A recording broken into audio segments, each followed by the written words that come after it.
আসসালামু আলাইকুম আমার বন্ধুরা, দেখেন এটা অস্ট্রেলিয়ার গরু।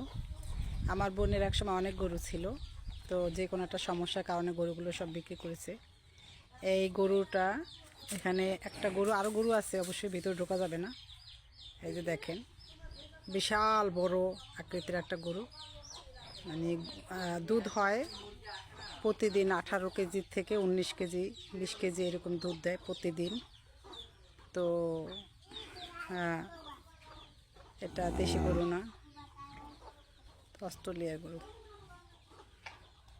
আগে পুরা ইটা ভরা ছিল গরু দিয়ে। আমি 3 বছর 4 বছর আগে যখন আসছিলাম, তখন এটা পুরো ভরা ছিল গরু দিয়ে। তখন তো ভিতরে ঢুকতেই পারি নাই গরুর ইতে। এখন একটা একটা গরুই আছে।